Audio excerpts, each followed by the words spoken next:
On Daybreak, and an American Idol and an American hero, Nelson Mandela and the Father Baker Bridge. They all made news this very week in decades past. It's a lot of ground to cover there. Dave McKinley remembers the times when those stories and more were all news to you.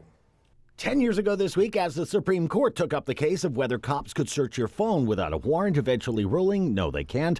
New York, where you can now get drinks to go, was on its way to being the 25th state to ban powdered alcohol and the 35th to recognize cheerleading as an official interscholastic sport this week in 2014. 20 years ago this week. Leaving us tonight after an incredible journey on American Idol is John Stevens.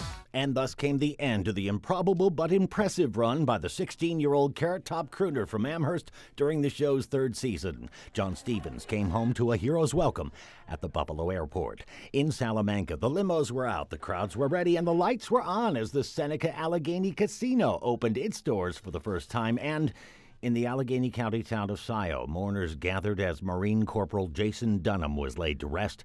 He dove on a grenade to save his buddies during the fighting in Iraq and would be posthumously awarded the Medal of Honor almost 3 years after he was buried this week in 2004.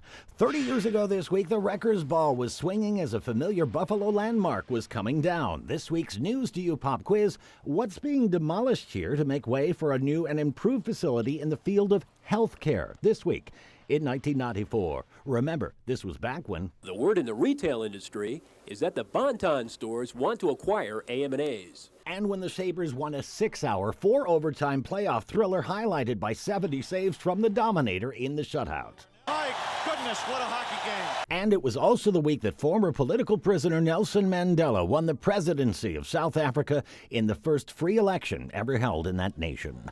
40 years ago this week. Sweet yet sexy, scatterbrained yet smart at the same time. And one of the biggest pop stars at the time, Cyndi Lauper, who was rocking the Springfest at UB.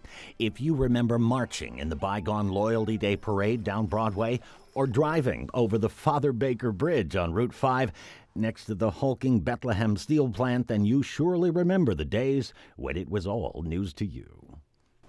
Boy, Dave makes me feel old every week. Here's the answer to this week's News to You pop quiz. That landmark building being razed with a wrecking ball 30 years ago, the Roswell Park Apartments. They were built in 1963, and they housed offices at the Cancer Center. It's being demolished to make way for Roswell's new hospital building that we all know very well. It continues to serve cancer patients today. How does Cyndi Lauper look exactly the same 40 years later? She looks like you see her on ads like selling medications, and she looks really good. Yeah. And you know who also played at that show? Who? Stevie Ray Vaughan. No way. Yeah, and I was at that show.